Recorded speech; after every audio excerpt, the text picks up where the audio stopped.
মাওয়াদ্দাতা feel কুরবা। আল্লাহ পাক ইরশাদ করেন, হে আমার হাবিব আপনি বলে দিন, কুল লা আসআলুকুম আলাইহি আজরান, যে আমি তোমাদের কাছে কোনো বিনিময় চাচ্ছি না, যেহেতু আমি তোমাদেরকে আল্লাহ পাকের কথা, হেদায়েতের কথা ইত্যাদি বলে থাকি, তোমাদেরকে গুমরাহি থেকে হেদায়েতের দিকে নিয়ে যাওয়ার জন্য কোশিশ করে থাকি, সেজন্য এর বিনিময়ে আমি কিছু চাচ্ছি না। লা আসআলুকুম আলাইহি আজরান ইল্লাল মাওয়াদ্দাতা ফিল কুরবা, শুধুমাত্র এতটুকু যে তোমরা আমার যারা আহাল এবং ইয়াল, আহলে বাইত এবং আওলাদে রাসূল যারা রয়েছেন তাদের সাথে তোমরা সৌহার্দ্যপূর্ণ ব্যবহার করবে, মহব্বত রাখবে, তাল্লুক রাখবে, নেসবত রাখবে, সম্পর্ক রাখবে।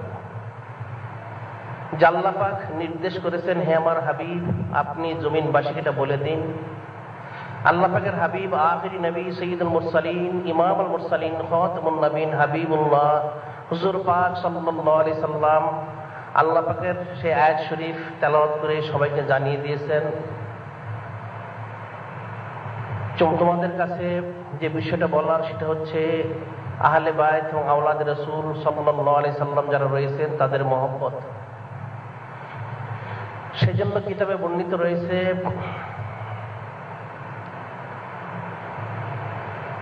ইয়া আহলাল বাইত ইয়া আওলাদ রাসূল সাল্লাল্লাহু আলাইহি সাল্লাম হুব্বুকুম ফারদুম মিনাল্লাহ, হুব্বুকুম ফারদুম মিনাল্লাহ ফিল কুরআনিল আযীম আনজালাহু। এর তাফসিরে বলা হয়েছে, এ আহলে বাইত, হে আওলাদ রাসূল সাল্লাল্লাহু আলাইহি সাল্লাম যারা রয়েছেন, হুব্বুকুম ফারদুম মিনাল্লাহ ফিল কুরআনিল আযীম, যা আপনাদের মহব্বত ফরজ করে দেওয়া হয়েছে আল্লাহ পাকের কোরআন শরীফে, যা নাজিল করা হয়েছে। সুবহানাল্লাহ। আহলে বাইত এবং আওলাদে রাসূল সাল্লাল্লাহু আলাইহি ওয়াসাল্লাম যারা রয়েছেন তাদের মহব্বত ফরজ করে দেওয়া হয়েছে আল্লাহ পাকের কোরআন শরীফের মধ্যে। সেটা আল্লাহ পাক পরবর্তী আয়াতে বলেছেন যে প্রকৃতপক্ষে যে ব্যক্তি নেক কাজ করবে, মাইয়াখতারিফ ওয়া মাইয়াখতারিফ হাসানাতান ওয়া মাইয়াখতারিফ হাসানাতান নাজিদ লাহু ফিহা হুসনা, মাইয়াখতারিফ হাসানাতান নাজিদ লাহু ফিহা হুসনা ইন্নাল্লাহা গফুরুন শাকুর। আল্লাহ পাক ইরশাদ করেন, যে ব্যক্তি স্বেচ্ছায় নেক কাজ করবে আমি অবশ্যই তার নেকি বৃদ্ধি করে দিব, এবং নিশ্চয়ই আল্লাহ পাক ক্ষমাশীল এবং প্রত্যেকের আমলের বদলা দানকারী, গুণগ্রাহী। অর্থাৎ আহলে বাইত এবং আওলাদে রাসূল সাল্লাল্লাহু আলাইহি সাল্লাম যারা রয়েছেন তাদেরকে মহব্বত করতে হবে। এখন কতটুকু মহব্বত করতে হবে, এর তাফসিরে, এর ব্যাখ্যায় অনেক কিছু বলা হয়েছে, অনেক আয়াত শরীফ, হাদিস শরীফ আনা হয়েছে, অনেক ওয়াকিয়া বর্ণনা করা হয়েছে। বিশেষ করে একটা গুরুত্বপূর্ণ ওয়াকিয়া বর্ণনা করা হয়ে থাকে, যিনি ইমামে আজম আবু হানিফা রহমতুল্লাহ আলাইহি, ওনার থেকে, যে হযরত ইমামে আজম আবু হানিফা রহমতুল্লাহ আলাইহি আল্লাহ পাকের জমিনে বেমিসাল ব্যক্তিত্ব, যার ইলম, যার আমল, যার ইখলাস বর্ণনা করার অপেক্ষা রাখে না। যার জন্য হযরত ইমাম শাফি রহমতুল্লাহ আলাইহি, যিনি শাফি মাযহাবের ইমাম, তিনি বলেছেন, আল ফুকাহাউ কুল্লু ইয়ালে আবি হানিফা রহমতুল্লাহ আলাইহি, হযরত ইমামে আজম আবু হানিফা রহমতুল্লাহ আলাইহি আল্লাহ এত ইলম দিয়েছেন, সমঝ দিয়েছেন, যার কারণে সমস্ত ফকিরা ইলমের দিক থেকে, সমঝের দিক থেকে ইমামে আজম আবু হানিফা রহমতুল্লাহ আলাইহির সন্তান তুল্য। সুবহানাল্লাহ। এত মর্যাদা মর্তবা দেওয়া হয়েছে, যিনি জীবনে 55 বার হজ করেছেন, প্রত্যেক রমজান শরীফে 61 বার কোরআন শরীফ খতম করতেন। সুবহানাল্লাহ। দিনে এবং রাত্রে 2 বার, এবং সারা মাসের তারাবিতে 1 বার। এবং কিতাবে বর্ণিত রয়েছে, হযরত খাজা পাতশাহ রহমতুল্লাহ আলাইহি, হযরত মুজাদ্দিদ আল-ফিসানি রহমতুল্লাহ ওনার বর্ণনা করেছেন যে আখিরি জামানায় হযরত ইমাম মাহদী আলাইহিস সালাম যখন আসবেন ওনাকে সাহায্য করার জন্য আল্লাহ পাকের নবী এবং রাসূল, যিনি জলিলুল কদর রাসূল, যার প্রতি আল্লাহ পাক ইনজিল শরীফ নাজিল করেছেন, সেই হযরত ঈসা আলাইহিস সালাম তিনি যখন জমিনে আসবেন তখন ওহী আর নাজিল হবে না, যেহেতু ওহীর দরজা বন্ধ হয়ে গিয়েছে। ইলহাম ইলকা হবে। হযরত ঈসা আলাইহিস সালাম তিনি ইস্তেহাদ করে চলবেন, যেহেতু উনি নবী এবং রাসূল, কোন উম্মতকে তিনি অনুসরণ করবেন না। কিন্তু হযরত ঈসা আলাইহিস সালাম ইস্তেহাদ করে যে মাসালা বর্ণনা করবেন, যে ফতোয়া দিবেন, দেখা যাবে সে ফতোয়াগুলো হযরত ইমামে আজম আবু হানিফা রাহমাতুল্লাহ আলাইহির ফতোয়ার সাথে মিলে যাবে, এক হয়ে যাবে। সুবহানাল্লাহ। তখন কোন কোন মানুষ মনে করবে হয়তো আল্লাহ পাকের নবী এবং রাসূল হযরত ঈসা আলাইহিস সালাম তিনি হয়তো ইমামে আজম আবু হানিফা রাহমাতুল্লাহ আলাইহিকে অনুসরণ করছেন। সুবহানাল্লাহ। এত বড় আল্লাহ পাক ওনাকে ইলম দিয়েছেন, সমঝ দিয়েছেন। ইমামে আজম আবু হানিফা রাহমাতুল্লাহ আলাইহি বেমিসাল ব্যক্তিত্ব। সেই ইমামে আজম আবু হানিফা রাহমাতুল্লাহ থেকে একটা ঘটনা বর্ণিত রয়েছে। তিনি একদিন দর্স দিচ্ছিলেন, তালিম দিচ্ছিলেন। ওনার দর্সগায়ে হাজার হাজার ছাত্র, আলিম উলামা, সুফি দরবেশ, ফকিহ উপস্থিত থাকতেন। যখন দর্স দিচ্ছিলেন হঠাৎ দর্সের মধ্যে মাঝে মাঝে তিনি দাঁড়াচ্ছিলেন এবং বসছিলেন। দর্স দেওয়ার মধ্যেই তিনি একবার দাঁড়াচ্ছিলেন আবার বসছিলেন। কয়েকবার ঘটনাটা ঘটে গেল। যারা ওনার ছাত্র ছিলেন, আলিম উলামা, সুফি দরবেশ, ফকিহ, প্রত্যেকে ব্যাপারটা লক্ষ্য করলেন যে আমরা জীবনে কখনো হযরত ইমামে আজম আবু হানিফা রাহমাতুল্লাহ আলাইহিকে দর্সের মধ্যে দাঁড়াতে এবং বসতে বারবার দেখিনি। আজকে কি কারণ? সকলেই ব্যাপারটা চিন্তা ফিকির করলেন। দর্স শেষ হয়ে গেল, তালিম শেষ হয়ে গেল। যারা চলে যাওয়ার তারা চলে গেল। ওনার এক খাস মহব্বতের ছাত্র সে এসে বলল, হে আল্লাহ পাকের ওলি, হে ইমামে আজম রাহমাতুল্লাহ আলাইহি, আজকে আমরা একটা অবস্থা দেখেছি যেটা পূর্বে কখনো দেখিনি। সেজন্য আমাদের মনে একটা প্রশ্ন জেগেছে, আপনি যদি দয়া করে সেটা জবাব দিতেন তাহলে আমাদের দিল ইতমিনান হতো। হযরত ইমাম আজম আবু হানিফা রাহমাতুল্লাহ আলাইহি বললেন যে কি ঘটেছে?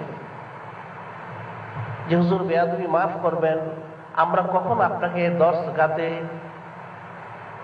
ওঠা বসা তো দূরের কথা, ডানে বামে সামনে পিছনে অপ্রয়োজনে তাকাতে লক্ষ্য করতে কখনো দেখিনি। আজকে আপনাকে আমরা দেখলাম দর্সের মধ্যে আপনি বেশ কয়েকবার উঠে দাঁড়িয়েছেন এবং বসেছেন, এর কি কারণ?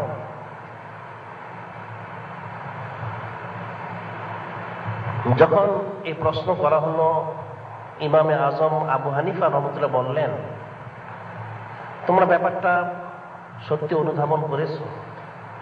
এটা অনুধাবনের বিষয়, ফিকিরের বিষয় এবং চিন্তারও বিষয়। যে সত্যি আমি কখনো আমার কোনো দর্সের মধ্যে এভাবে উঠা বসা করিনি, অপ্রয়োজনে ডানে বামে লক্ষ্য করি না আমি। কিন্তু আজকে করেছি একটা বিশেষ কারণে। সেটা হলো, তোমরা হয়তো লক্ষ্য করে থাকবে আমি যখন দর্স দিচ্ছিলাম, তালিম দিচ্ছিলাম, তখন একটা বাচ্চা শিশু, তার বয়স হয়তো 2-4 বছর হবে, সে আমার দরজার পাশে দৌড়াদৌড়ি করতেছিল। বাচ্চা শিশু হিসেবে শিশু সুলভ আচরণ, অর্থাৎ দৌড়াদৌড়ি সে করতেছিল। যখন বাচ্চাটা আমার কাছে চলে আসতো তখন আমি দাঁড়াতাম, যখন বাচ্চাটা দূরে চলে যেত তখন আমি বসে যেতাম। তখন তারা বলল, হে হযরত ইমামে আজম আবু হানিফা রাহমাতুল্লাহ আলাইহি, ব্যাপারটা ঠিক তাই, আমরা সেটাই লক্ষ্য করেছি। আমরা দেখতে পেয়েছি সে বাচ্চাটা যখন আপনার নিকটবর্তী হতো আপনি দাঁড়াতেন, যখন সে চলে যেত আপনি বসে যেতেন। এর পিছনে কি কারণ রয়েছে? হযরত ইমাম আজম আবু হানিফা রাহমাতুল্লাহ বললেন যে দেখো, যে আমরা আখিরি নবী হাবিবুল্লাহ সঈদুল মুরসালিন ইমামুল মুরসালিন খাতামুন নবীন হাবিবুল্লাহ হুজুর পাক সাল্লাল্লাহু আলাইহি সাল্লাম কে সরাসরি পাইনি, ওনার সোহবত ইখতিয়ার করতে পারিনি। তবে আজকে যে বাচ্চাটা দৌড়াদৌড়ি করেছে, আমার সামনে এসেছে আবার চলে গিয়েছে, সেই বাচ্চাটা কিন্তু আওলাদে রাসূল, অর্থাৎ আখিরি নবী হাবিবুল্লাহ হুজুর পাক সাল্লাল্লাহু আলাইহি সাল্লামের আওলাদের অন্তর্ভুক্ত।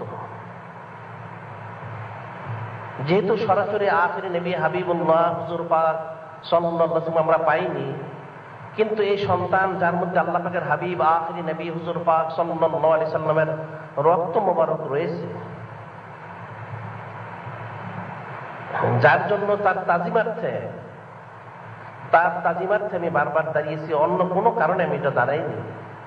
যেহেতু সে আওলাদে রাসূল, আল্লাহ পাকের হাবিবের আওলাদ,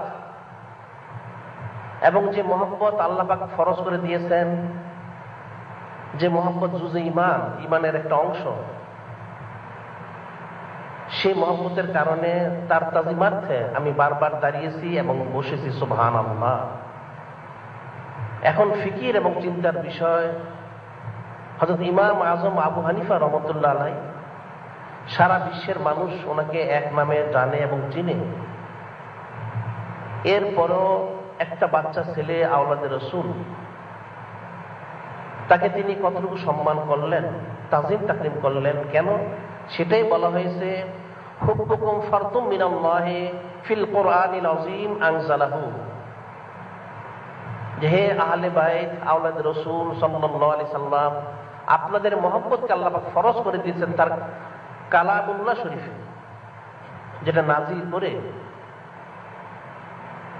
সেটি আল্লাহ পাক হাবিব বলেছেন লা আসআলুকুম আলাইহি আজরান ইল্লাল মাওয়াদ্দাতা বিল কুরবা, যে আমি তোমাদের কাছে কোনো বিনিময় চাচ্ছি না, আমি তোমাদের হেদায়েতের কথা বলছি, হেদায়েত দিচ্ছি, আল্লাহ পাকের তরফ থেকে কালামুল্লাহ শরীফ পৌঁছে দিচ্ছি, যা দরকার সব দেওয়া হচ্ছে ইহকাল এবং পরকালে, কিন্তু এর বিনিময়ে আমি কিছুই চাচ্ছি না। শুধু যেটা বলার বিষয়ে আল্লাহ পাক নির্দেশ করেছেন, যারা আমার আহাল ওয়াল আওলাদ, তাদের প্রতি তোমরা মহব্বত রাখবে।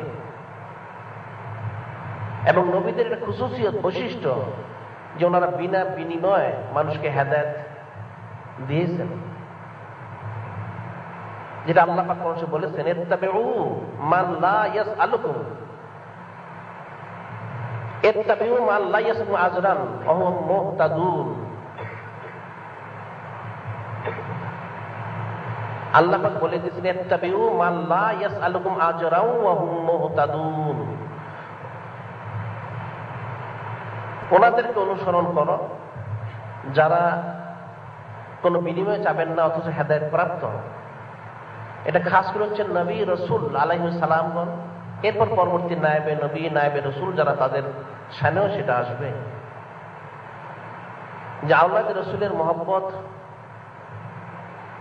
সম্পর্কে কিতাবে বর্ণিত রয়েছে, আয়াত শরীফের ব্যাখ্যায় বলা হয়েছে, বিশেষ করে হযরত ইমাম শাফি রহমতুল্লাহ আলাইহি তিনি এর ব্যাখ্যায় বলেছেন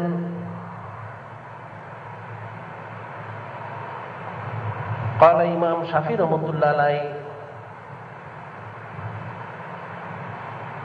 যে মাসালু আহলে বাইতের নবী সাল্লাল্লাহু আলাইহি সাল্লাম কামাসালে আয়াতিল কুরআন, মাসালু আওলাদ রাসূল সাল্লাল্লাহু আলাইহি সাল্লাম কামাসালে আয়াতিল কুরআন। হযরত ইমাম শাফি রহমতুল্লাহ আলাইহি তিনি যারা আহলে বায়ত আওলাদ রাসূল, খাস করে যারা আওলাদ রাসূল, ওনাদেরকে দুভাগে উনি বিভক্ত করেছেন।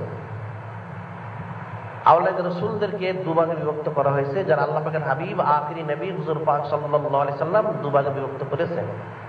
তিনি বলেছেন যারা আওলাদ রাসূল আহলে বায়ত, তাদের মিসাল হচ্ছে কোরআন শরীফের আয়াতের মতো। যে কেমন? যে কোরআন শরীফের আয়াত হচ্ছে দু প্রকার, এটা হচ্ছে আম সাধারণ ভাবে, এক প্রকার হচ্ছে মানসুখ এবং নাসিখ, যাকে বলা হয় মাশরু এবং শারে, অর্থাৎ যে আয়াত শরীফটা নাজিল হয়েছে নাজিল হওয়ার পর তার হুকুমটা পরিবর্তিত হয়েছে, কিন্তু সেটা তেলাওয়াত করতে হয়, কিন্তু তার হুকুমটা জারি নেই। মেসাল দিলে বুঝতে সহজ হবে। যেমন আল্লাহ পাক বিশেষ করে রোজা সম্পর্কে উদাহরণ দিয়েছেন, ওয়ালাল্লাযীনা ইউতীকুনাহু ফিদিয়াতুন তুআমু মিসকিন ফামান তাতাওয়া খায়রান ফাহুয়া খায়রুল লাহু ওয়া আন তাসুমু খায়রুল লাকুম ইন কুনতুম তা'লামুন। আল্লাহ পাক বলেন, বিশেষ করে রোজা সম্পর্কে যে আয়াত শরীফ নাজিল হয়েছে, একসাথে নাজিল হয়নি, ধাপে ধাপে নাজিল হয়েছে। এখানে বলা হয়েছে, যার অর্থ হচ্ছে প্রথম অবস্থায় যখন রোজা ফরজ করা হলো, আল্লাহ পাক বলে দিলেন যেহেতু সকলের পক্ষেই রোজা রাখা সম্ভব নাও হতে পারে, একটা সুযোগ দিয়ে দিলেন, ওয়ালাল্লাযীনা ইউতীকুনাহু ফিদিয়াতুন তুআমু মিসকিন, যে তোমাদের যাদের পক্ষে রোজা রাখা সম্ভব হবে না, তারা ইচ্ছে করলে গরিব মিসকিনকে, ফকির ফুকারাকে, গরিব গোরাবাকে ফিদিয়া দিয়ে, কাফফারা দিয়ে রোজা না রাখলেও চলবে। এরপর অবশ্য আল্লাহ পাক বলে দিল, ফামান তাতাওয়া খায়রান ফাহুয়া খায়রুল লাহু ওয়া আন তাসুমু খায়রুল লাকুম ইন কুনতুম তা'লামুন। এরপর অবশ্য আল্লাহ পাক এটাও বলে দিলেন যে স্বেচ্ছায় নেক কাজ করে এটা অবশ্যই তার জন্য উত্তম হবে, আর যদি তোমরা রোজা রাখো অবশ্যই সেটা তোমাদের জন্য ভালো হবে, যদি তোমরা বুঝে থাকো। আন তাসুমু খায়রুল লাকুম ইন কুনতুম তা'লামুন, রোজা রাখলে অবশ্যই ভালো হবে যদি তোমরা বুঝে থাকো। অর্থাৎ প্রথম অবস্থায় আয়াত শরীফ নাজিল হলো, অনেক সাহাবায়ে কিরাম রাদিয়াল্লাহু তাআলা আনহুম ওনারা রোজা রেখেছেন, অনেকে রোজা না রেখে ফিদিয়া দিয়েছেন, কাফফারা দিয়েছেন গরিব মিসকিনকে। কিছুদিন অতিবাহিত হলো, এরপর আল্লাহ পাক আবার নাজিল করলেন, ফামান শাহিদা মিনকুমুশ শাহর ফালিয়াসুম, ফামান শাহিদা মিনকুমুশ শাহর ফালিয়াসুম। অবশ্যই যে ব্যক্তি রমজান শরীফ পাবে, রমজান শরীফের মাস পাবে, তাকে রোজা রাখতেই হবে। এখন বলা হয় যে আয়াত শরীফ প্রথম নাজিল হয়েছে, রুখসত দেওয়া হয়েছিল, সেটা হচ্ছে মাশরু, অর্থাৎ সেটাকে ব্যাখ্যা করা হয়েছে। আর যেটা পরবর্তী নাজিল হলো সেটা হচ্ছে শারে, ব্যাখ্যাকারী। এখন তেলাওয়াতের জন্য উভয়টার একই হুকুম, উভয় আয়াত শরীফ তেলাওয়াত করতে হবে, কিন্তু আমল করতে হবে পরেরটা। প্রথমটার আমল করা যাবে না। এখন কেউ যদি রোজা না রেখে শুধু ফিদিয়া দেয়, কাফফারা দেয়, সেটা জায়েজ হবে না, গ্রহণযোগ্য হবে না। তাকে রোজা রাখতেই হবে, যার সামর্থ্য রয়েছে, সাধ্য রয়েছে। এখন এই দুটো আয়াত শরীফ তেলাওয়াত করতে হবে, কিন্তু হুকুম পালন করতে হবে পরেরটা। সেটাই হযরত ইমাম শাফি রাহমাতুল্লাহ বলেছেন যে কোরআন শরীফের আয়াতের মতো শারে এবং মাশরু, নাসে মানসুখ উভয়টাকে তেলাওয়াত করতে হবে, কিন্তু যেটা পরেরটা শারে সেটার উপর আমল করতে হবে। তা আওলাদে রাসূল সাল্লাল্লাহু আলাইহি ওয়াসাল্লাম দুই প্রকার। এক প্রকার রয়েছেন যাদের ইলম, আমল, ইখলাস সব কিছু রয়েছে, কাজে ওনাদেরকে তাজিম তাকরিম করতে হবে, মহব্বত করতে হবে, এবং ওনাদেরকে সাথে সাথে অনুসরণও করতে হবে, অনুকরণও করতে হবে। সুবহানাল্লাহ। আর যারা আওলাদে রাসূল সত্যি, কিন্তু আমলে কিছু ত্রুটি রয়েছে, আমলের ত্রুটি রয়েছে, ওনাদেরকে মহব্বত করতে হবে, কিন্তু অনুসরণ করা যাবে না, অনুসরণ করা যাবে না।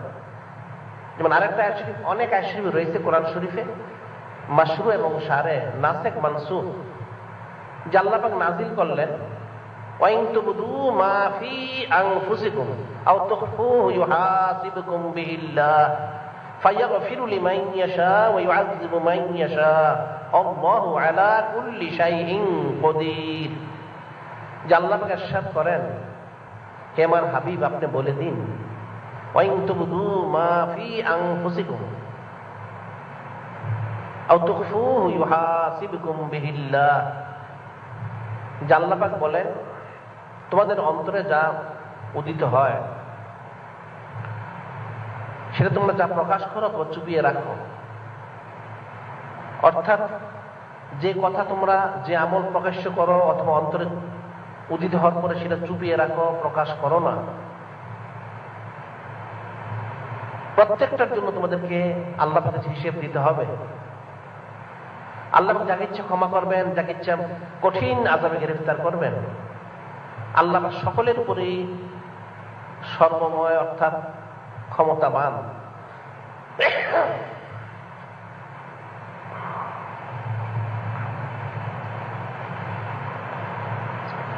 যখন আয়াত শরীফ নাযিল হয়ে গেল, হযরত সাহাবায়ে কিরাম রাদিয়াল্লাহু তাআলা আনহু একটু অস্থির হয়ে গেলেন, অর্থাৎ চিন্তিত হয়ে গেলেন।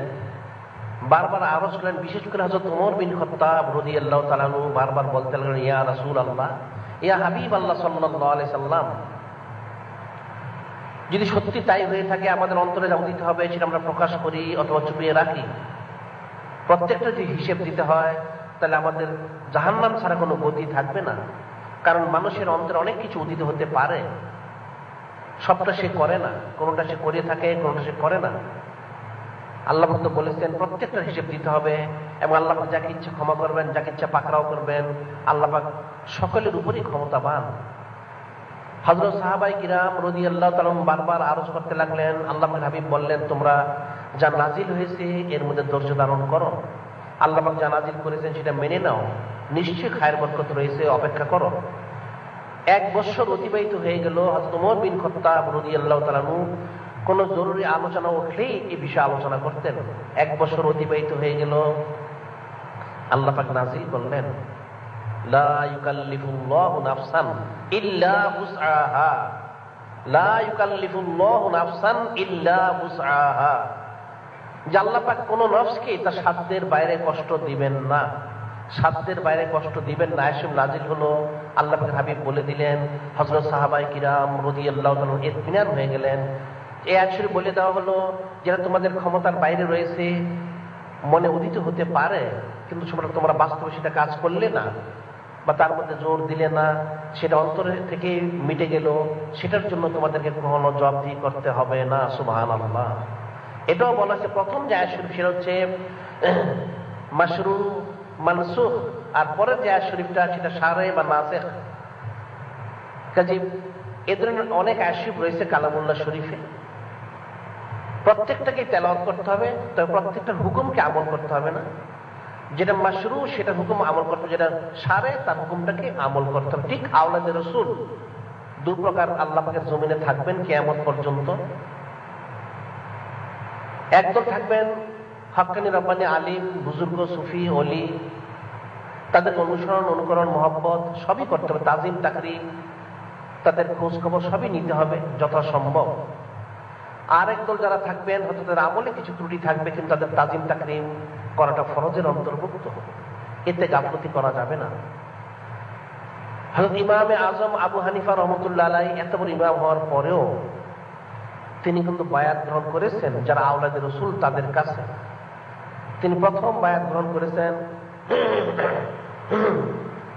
হযরত ইমাম বাকির রহমতুল্লাহ আলাইহি, যিনি হযরত ইমাম জয়নুল আবেদিন রহমতুল্লাহ আলাইহি এর ছেলে। হযরত ইমাম জয়নুল আবেদিন রহমতুল্লাহ হচ্ছেন হযরত ইমাম হুসাইন রাদিয়াল্লাহু তাআলা আনহুর ছেলে। ইমাম হুসাইন রাদিয়াল্লাহু তাআলা হচ্ছেন হযরত ফাতেমা রাদিয়াল্লাহু তাআলা আনহার সন্তান। আল্লাহ পাকের হাবিব আখিরি নবী হুজুর পাক সাল্লাল্লাহু আলাইহি ওয়াসাল্লাম রক্তে জিগার কলিজার টুকরা সেই হযরত ইমাম হুসাইন রাদিয়াল্লাহু তাআলা আনহুর ছেলে হযরত ইমাম জয়নুল আবেদিন রহমতুল্লাহ আলাইহি। হযরত ইমাম জয়নুল আবেদিন রহমতুল্লাহ আলাইহির সন্তান হচ্ছেন ইমাম বাকির রহমতুল্লাহ আলাইহি। হযরত ইমাম বাকির রহমতুল্লাহর কাছে প্রথম বায়াত গ্রহণ করেছেন। উনি ইন্তেকাল করার পর 117 হিজরিতে হযরত ইমামে আজম আবু হানিফা রহমতুল্লাহ আলাইহি ওনার সন্তান হযরত ইমাম জাফর সাদিক রহমতুল্লাহর কাছে দ্বিতীয়বার বায়াত গ্রহণ করে ইলমে তাসাউফ চর্চা করে তাকমিলে পৌঁছেন। সুবহানাল্লাহ। ওনার এত ইলম, এত আমল, এত কিছু থাকার পরেও আওলাদ রাসূলদের সোহবত ইখতিয়ার করে কলবি জিকির ফিকির করে দিল ইসলাহ করে আল্লাহ পাকের খালিস বান্দা, আল্লাহ পাকের হাবিব হুজুর পাক সাল্লাল্লাহু আলাইহি ওয়াসাল্লামের খালিস উম্মত হয়েছিলেন। মিসাল শুরু বলা যেতে পারে গাউসুল আজম সাইয়্যিদুল আউলিয়া বরফিস সাহেব রহমতুল্লাহ, তিনি আওলাদে রাসূল। সুলতানুল হিন্দ খাজা করিম নাজ হাবিবুল্লাহ রহমতুল্লাহ, তিনি আওলাদে রাসূল। হযরত বাহাউদ্দিন নকশবন্দ বুখারী রহমতুল্লাহ আলাইহি আওলাদে রাসূল। ইমাম আহমদ রাফাই রহমতুল্লাহ আওলাদে রাসূল। এই ধরনের অনেক আওলাদে রাসূল অতীত হয়েছেন, হবেন, আসবেন। কাজী যারা আওলাদে রাসূল রয়েছেন তাদের সোহবত ইখতিয়ার করে প্রত্যেকেরই দায়িত্ব নিজেকে ইসলাহ করে নেয়া। আর যাদের আমলে যদি ত্রুটি থাকে, যে আয়াতে কোরআনী যেটা বলা হয়েছে, যে আয়াতে কোরআনী মাশরু হয়ে গেছে, আমল প্রয়োজন নেই, কিন্তু সেটাকে তেলাওয়াত করতে হবে, তাজিম তাকরিম করতে হবে। এর মিসাল স্বরূপ একটা ঘটনা বলা হয়। যে আওলাদ রাসূল সাল্লাল্লাহু আলাইহি ওয়াসাল্লাম যারা রয়েছেন তাদের সম্মান কতটুকু রয়েছে। এক ব্যক্তি ছিলেন, সে পূর্ববর্তী জামানায় খুব সম্পদশালী ধনী এবং সে দেশের উজিরও ছিল। তার নাম ছিল ঈসা বিন আলী অথবা আলী বিন ঈসা, দুরকমই কিতাবে বর্ণিত রয়েছে, মুখতালিফ রিওয়ায়াত। সে ব্যক্তি অনেক সম্পদশালী ছিলেন, খুব নেককার, পরেজগার, আল্লাহওয়ালা। তিনি একটা ফান্ড তৈরি করেছিলেন, একটা আলাদাভাবে ওনার একটা ফান্ড তৈরি করেছিলেন, তহবিল তৈরি করেছিলেন। উদ্দেশ্য ছিল সেই তহবিল থেকে, সেই ফান্ড থেকে একমাত্র যারা আওলাদে রাসূল তাদেরকে তিনি সহযোগিতা করবেন, সাহায্য করবেন, বাৎসরিক কিছু বাতা দিবেন, হাদিয়া তোহফা পেশ করবেন।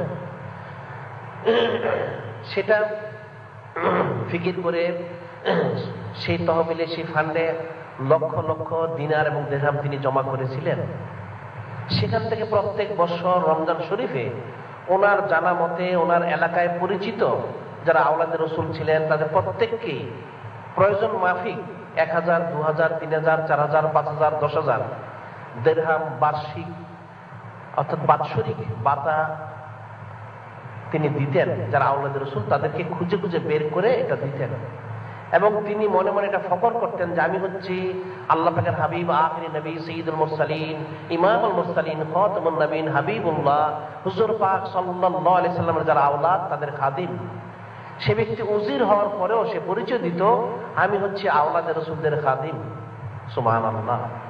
এবং সে তার সেই ফান্ডে তার যে ব্যবসা বাণিজ্য ছিল, আয় ছিল, সেখান থেকে রীতিমতো বড় একটা অংশ সে ফান্ডে সে জমা করত।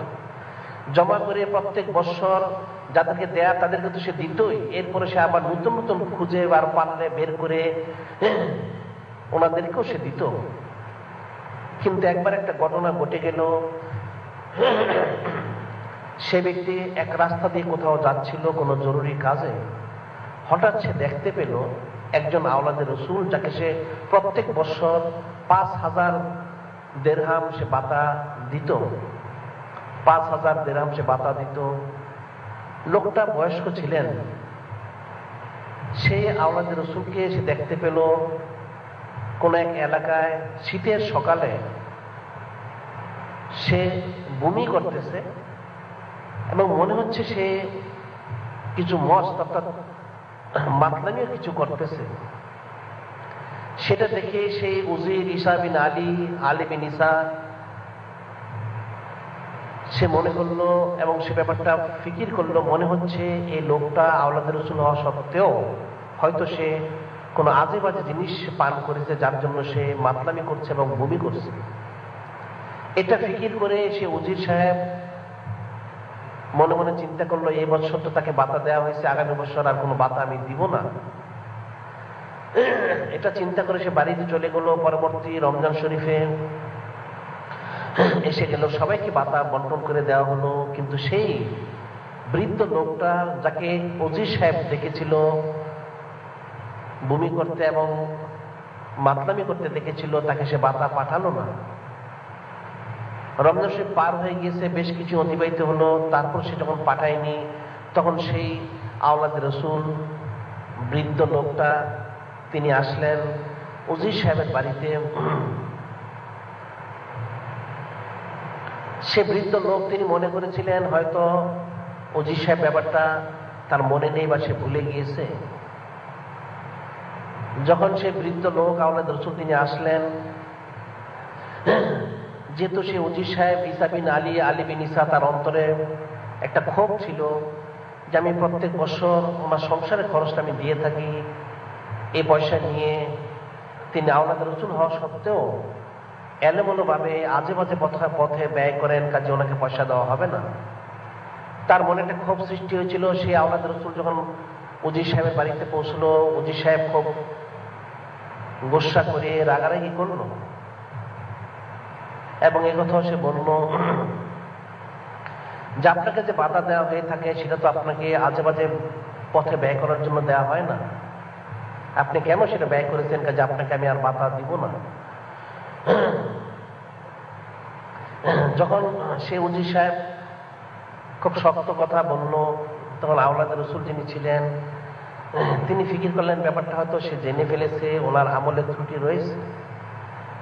তারপরেও সেই আওলাদে রসুল যেহেতু তিনি কোনো কামাই রোজগার করতেন না, এই উজির সাহেবের যে বাতা দেওয়া হতো সেই বাতা দিয়ে তিনি সংসার চালাতেন। সেজন্য সেই আওলাদে রসুল তিনি বললেন, বারবার সে উজির সাহেবকে অনুরোধ করা হলো বাতার জন্য, কিন্তু সে খুব গুসা করে পরবর্তীতে সে উত্তেজিত হয়ে সেই বৃদ্ধ আওলাদে রসুলকে তার বাড়ি থেকে সে বের করে দিল। এক প্রকারে জোর করে সে বাড়ি থেকে বের করে দিল, আপনি এখান থেকে চলে যান, আপনাকে বাধা দেওয়া হবে না। শেষ পর্যন্ত সে বৃদ্ধ আওলাদে রসুল তিনি কিছুটা অসন্তুষ্ট হয়ে এবং নিজের ব্যাপারেও ফিকির চিন্তা করে সেখান থেকে চলে আসলেন বাড়িতে।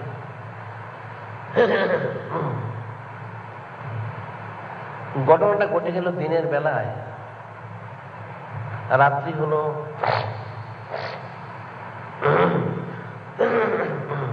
রাত্রিবেলা সেই উজি সাহেব ঈসা বিন আলী, আলী বিন ঈসা,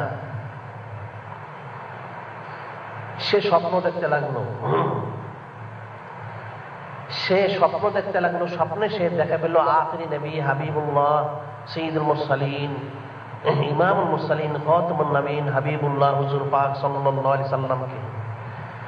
ওনার সাক্ষাৎ সে লাভ করলো। উনি এক স্থানে বসে রয়েছেন, লোকজন সাক্ষাৎ করছে। সে উজি সাহেব ঈসা বিন আলী, আলী বিন ঈসা, সে যখন সাক্ষাৎ করতে গেল, আল্লাহ পাকের হাবিব আখিরি নবী সঈদুল মুরসালিন, ইমামুল মুরসালিন, খাতামুন নবীন হাবিবুল্লাহ হুজুর পাক সাল্লাল্লাহু আলাইহি সাল্লাম চেহারা মোবারক ঘুরিয়ে নিলেন। সে উজি সাহেব ঈসা বিন আলী, আলী বিন ঈসা বারবার বলতে লাগলো, ইয়া রাসূলুল্লাহ, ইয়া হাবিব আল্লাহ সাল্লাল্লাহু আলাইহি সাল্লাম, যে আপনি দয়া করে আমাকে ইহসান করুন, দৃষ্টি করুন, যে আমি তো যারা আপনার আওলাদে রসুল সাল্লাল্লাহু আলাইহি ওয়াসাল্লাম যারা, তাদের আমি খাদিম, আপনি আমার ইহসান করুন, দয়া করুন, দৃষ্টি করুন। যখন সেই ঈসা বিন আলী, আলী বিন ঈসা উজি সাহেব বারবার কথা বলতে লাগলো, তখন আল্লাহ পাকের হাবিব আখিরি নবী সঈদুল মুরসালিন, ইমামুল মুরসালিন, খাতামুন নবীন হাবিবুল্লাহ হুজুর পাক সাল্লাল্লাহু আলাইহি ওয়াসাল্লাম বললেন, হে ঈসা বিন আলী, তুমি কোন ধরনের খাদিম? তুমি আমার আওলাদের খাদিম বলে দাবি করছো, বেশ ভালো কথা, কিন্তু তুমি কোন ধরনের খাদিম? ইয়া রাসূলুল্লাহ, ইয়া হাবিব আল্লাহ সাল্লাল্লাহু আলাইহি সাল্লাম, আপনার যারা আওলাদ জমিনে রয়েছেন, আমার জানা মতে সাধ্য সামর্থ্য মোতাবেক আমি প্রত্যেককে বাৎসরিকভাবে একটা খেদমত করে থাকি। তখন আখিরি নবী হাবিবুল্লাহ হুজুর পাক সাল্লাল্লাহু আলাইহি ওয়াসাল্লাম বললেন, যদি তাই হয়ে থাকে তাহলে আজকে তুমি কি খেদমত করেছো? আজকে দিনের বেলা তুমি কি খেদমত করলে? আমার আওলাদ তো গিয়েছিল তোমার বাড়িতে, তুমি আমার আওলাদদের খাদিম সত্যি, প্রত্যেক বৎসরে বাৎসরিক ভাতা দিয়ে থাকো, এটাও সত্যি, কিন্তু আজকে আমার আওলাদ তোমার বাড়িতে গিয়েছিল, তুমি তার সাথে কি ব্যবহার করেছো? সেই আওলাদ রাসূলের তুমি কি খেদমত করেছো? তখন সেই ঈসা বিন আলী, আলী বিন ঈসা উজি সাহেব বলল, ইয়া রাসূলুল্লাহ, ইয়া হাবিব আল্লাহ সাল্লাল্লাহু আলাইহি সাল্লাম, আমার বেয়াদবি মাফ করবেন। আমি প্রকৃতপক্ষে তার সাথে খারাপ ব্যবহার আমি করতাম না, কিন্তু আমি তাকে প্রত্যেক বছরে ভাতা দিয়ে থাকি। আমি দেখতে পেয়েছি সেই আওলাদ রাসূল, সেই ব্যক্তি, তিনি বৃদ্ধ হওয়া সত্ত্বেও আমার এই পয়সা নিয়ে আজে বাজে জিনিস পান করে নেশা করে থাকেন, যার জন্য আমি ওনাকে ভাতা দেইনি। যখন এই কথা বলা হলো, আল্লাহ পাকের হাবিব আখিরি নবী হুজুর পাক সাল্লাল্লাহু আলাইহি ওয়াসাল্লাম বললেন যে তুমি কেন তাকে ভাতা দাও? তার কোনো আমল দেখে না, তার কোনো বুজুর্গি দেখে না তার কোনো যোগ্যতা দেখে কোন কারণে তুমি তাকে বাধা দিচ্ছিলে যে ইয়া রাসূলুল্লাহ, ইয়া হাবিবাল্লাহ সাল্লাল্লাহু আলাইহি সাল্লাম, তাকে আমি বাধা দিচ্ছিলাম আপনার সম্মানার্থে, আপনার তাজিমার্থে, আপনার মহব্বতে। যদি তাই হয়ে থাকে তাহলে তোমাকে এত সাহস কে দিল, যে তোমাকে এত সাহস কে দিল যে তুমি আমার আওলাদকে তোমার বাড়ি থেকে বের করে দিলে? এক নাম্বার। আর দু নাম্বার হচ্ছে, যদি সত্যি তাই হয়ে থাকে, আমার সম্মানার্থে, আমার মহব্বতে তুমি তাকে বাধা দিয়ে থাকো, তাহলে সে শরাব পান করেছে, বুঝতে পারলাম, এলোমেলো কাজ করেছে, আজে বাজে পথে সে পয়সা ব্যয় করেছে সত্যি, কিন্তু তুমি তো তার জন্য পয়সা দাওনি, আমার সম্মানার্থে দিয়েছ। আমি তো শরাব পান করিনি, যে আমি তো আজে বাজে পথে পয়সা খরচ করিনি, অবৈধ জিনিস আমি পান করিনি, তাহলে তুমি কেন তাকে বাধা দেওয়া বন্ধ করে দিলে? সে উজির সাহেব ঈসা বিন আলী বিন ঈসা ইস্তিগফার করলো, ক্ষমা প্রার্থনা করলো, যে ইয়া রাসূলুল্লাহ, ইয়া হাবিবাল্লাহ সাল্লাল্লাহু আলাইহি সাল্লাম, যে সত্যি অনেক ভুল হয়েছে, অনেক ত্রুটি হয়েছে, অনেক বেয়াদবি হয়েছে, যে আমাকে দয়া করে ক্ষমা করে দিন। আমি ইস্তিগফার করতেছি, তওবা করতেছি, জীবনে আর কখনো আমার জীবনে আর কখনো আমি এমন কাজ করব না। যখন উজির সাহেব ঈসা বিন আলী বিন ঈসা ইস্তিগফার তওবা করলো, আল্লাহ পাকের হাবিব ক্ষমা করে দিলেন, তার ঘুম ভেঙে গেল। সে ঘুম থেকে উঠে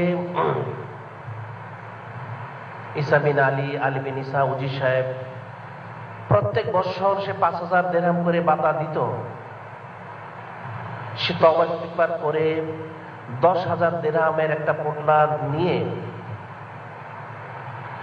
সেই আওলাদে রাসূল, যিনি বৃদ্ধ ব্যক্তি, ওনার বাড়িতে গিয়ে বসলো। পৌঁছে তার কাছে ক্ষমা প্রার্থনা করলো, ইস্তিগফার তওবা করলো, করে সে বাতাটা দিল হাতে এবং বলল, আমি গত বছর এবং পূর্ববর্তী বছরে আপনাকে 5,000 দিরহাম করে বাতা আমি দিতাম, এখন থেকে আপনাকে আমি 10,000 দিরহাম করে বাতা দিব ইনশাআল্লাহ।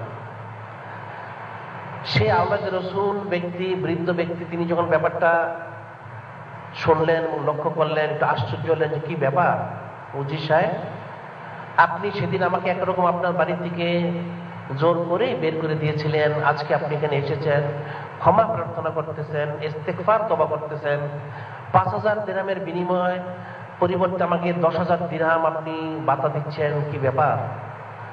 তখন উজির সাহেব ব্যাপারটা খুলে বলল, স্বপ্নের কথা, যে ঘটনা ঘটেছে সেটা শুনে সে বৃদ্ধ আওলাদে রাসূল তিনিও শুনে দুঃখিত হলেন, অনেক কাঁদলেন। কেঁদে সে বৃদ্ধ আওলাদে রাসূল তিনি ইস্তিগফার তওবা করলেন, বললেন যে আজ থেকে আর কখনো আমি অবৈধ পথে আজে বাজে জিনিস পান করার জন্য পয়সা খরচ করব না। ইস্তিগফার তওবা করলেন। সুবহানাল্লাহ। এখন ফিকির এবং চিন্তার বিষয়, যে আওলাদে রাসূল যারা রয়েছেন তারা দুভাগে বিভক্ত। সেটা হযরত ইমাম শাফি রহমাতুল্লাহ ভাগ করেছেন আয়াতে কোরআনের মতো, কোরআন শরীফের আয়াতের মতো। এক ভাগ হচ্ছেন যাদেরকে সম্মান, তাজিম, তাকরিম সবকিছু করতে হবে, অনুকরণ, খোঁজ খবর সব নিতে হবে। আরেক প্রকার হচ্ছেন যাদেরকে অনুসরণ করা যাবে না, আমলে ত্রুটি থাকার কারণে, তবে তাজিম তাকরিম করতে হবে, মহব্বত করতে হবে, সম্মান করতে হবে, কোনো প্রকারই মানহানি করা যাবে না। আল্লাহ পাকের হাবিব আখিরি নবী হুজুর পাক সাল্লাল্লাহু আলাইহি ওয়াসাল্লাম সেটা বরদাস্ত করবেন না। আর আল্লাহ পাকের হাবিব যেটা বরদাস্ত করবেন না, আল্লাহ পাকও সেটা বরদাস্ত করবেন না। এত মর্যাদা রয়েছে যারা আওলাদে রাসূল, আহলে বাইত। সেই জন্য হাদিস শরীফে বর্ণিত রয়েছে, আল্লাহ পাকের হাবিব আখিরি নবী হুজুর পাক সাল্লাল্লাহু আলাইহি ওয়াসাল্লাম ইরশাদ করেন, ইন্না আওলাদি কাহিত্তাত বনি ইসরাঈল মান ক্বালাহা ফাকাদ নাজা। ইন্না আওলাদি, আল্লাহ পাকের হাবিব আখেরি নবী হুজুর পাক সাল্লাল্লাহু আলাইহি ওয়াসাল্লাম করেন যে নিশ্চয়ই যারা আমার আওলাদ তারা হচ্ছেন বনি ইসরাইলের হিত্তাতুনের মতো। যে হিত্তাতুন বলেছে সে নাজাত পেয়েছে, যে হিত্তাতুন বলবে সে নাজাত পাবে। আমার আওলাদ যারা, তাদেরকে যারা তাজিম তাকরিম করে সম্মান করবে, মহব্বত করে, তারা নাজাত পেয়ে যাবে। যে হিত্তাতুন এর যে ঘটনা বলা হয়, আল্লাহ পাক হিসেবে এ সম্পর্কে আয়াত শরীফ নাযিল করেছেন যে আমার আওলাদ হচ্ছে বনি ইসরাইলের হিত্তাতুনের মতো। হিত্তাতুন কি? হিত্তাতুন হচ্ছে বনি ইসরাইল, আল্লাহ পাকের নবী এবং রাসূল হযরত মূসা কালিমুল্লাহ আলাইহিস সালামের যারা উম্মত, তারা আল্লাহ পাকের সেই নবী এবং রাসূল হযরত মূসা কালিমুল্লাহ আলাইহিস সালামের সাথে অনেক বেয়াদবি করেছে। তাদেরকে তিনি সেই ফেরাউনের কবল থেকে বাঁচিয়ে নিয়ে লোহিত সাগর পার করে নিয়ে গেলেন, ফেরাউন ধ্বংস হয়ে গেল। তারা কিতাব চাইলো, যখন আমরা অবসর হয়েছি আল্লাহ পাকের তরফের কিতাব যদি আনা হয় আমরা সেটা পাঠ করবো, সে অনুযায়ী আমল করবো। আল্লাহ পাকের নবী হযরত মূসা কালিমুল্লাহ আলাইহিস সালাম তাদের কাছ থেকে বারবার ওয়াদা নিলেন, সত্যি কি তোমরা আমল করবে? অন্যথায় যদি আমি কিতাব আনি আর তোমরা আমল না করো তাহলে ধ্বংস হয়ে যাবে। তারা বারবার ওয়াদা করলো। আল্লাহ পাকের নির্দেশে আল্লাহ পাকের নবী হযরত মূসা কালিমুল্লাহ আলাইহিস সালাম প্রথমে 30 দিন, এরপর 40 দিন সেখানে অবস্থান করলেন। আল্লাহ পাক তাওরাত কিতাব নাযিল করে দিলেন। কিন্তু এরপরেও বনি ইসরাইল এত দুষ্ট প্রকৃতির ছিল, তারা বলল এটা যে আল্লাহ পাকের কিতাব, তার কি প্রমাণ রয়েছে? নাউযুবিল্লাহ।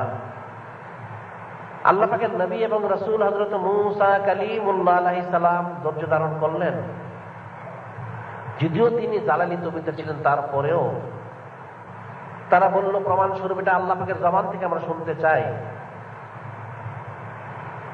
আল্লাহ পাকের নবী এবং রাসূল হযরত মূসা কালিমুল্লাহ আলাইহিস সালাম এরপরে ধৈর্য ধারণ করলেন, বললেন বেশ ঠিক আছে, তোমরা চলো আমার সাথে, শুনতে পাবে। 70 জন বনি ইসরাইলকে দেওয়া হলো ওনার সাথে। সে তুর পাহাড়ে আল্লাহ পাকের তরফ থেকে জানানো হলো এই কিতাব আমি নাযিল করেছি আমার নবী এবং রাসূল হযরত মূসা কালিমুল্লাহ আলাইহিস সালামের উপর। এরপর তারা গো ধরলো যে না, শুধু শুনলেই হবে না, আমরা আল্লাহ পাককে স্বয়ং দেখতে চাই। নাউযুবিল্লাহ।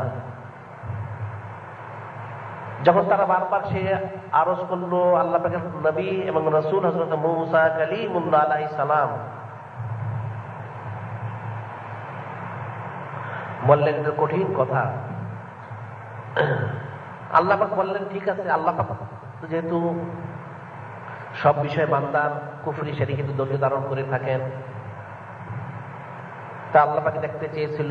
আল্লাহ পাক তা তাজাল্লা নিক্ষেপ করলেন। তারা প্রত্যেকটা লোকই 70টা লোক মারা গেল, ইন্তেকাল করলো। আল্লাহ পাককে দেখবে কোথা থেকে একটা নূরের সেই তাজাল্লি, সেটি তারা বরদাস্ত করতে পারলো না। যখন সবগুলো লোক মরে গেল, আল্লাহ পাকের নবী এবং রাসূল হযরত মূসা কালিমুল্লাহ আলাইহিস সালাম বললেন হে বারে আলাহি, এই লোকগুলো যদি মারা যায়, এদেরকে আমি রেখে চলে যাই, তাহলে বনি ইসরাইল তারা বলবে আমি সবাইকে নিয়ে হত্যা করে ফেলেছি। নাউযুবিল্লাহ। আপনি দয়া করে আবার জীবিত করে দিন। আল্লাহ পাক তাও জীবিত করে দিলেন। সুবহানাল্লাহ। এরপর অনেক ঘটনা ঘটে গেল।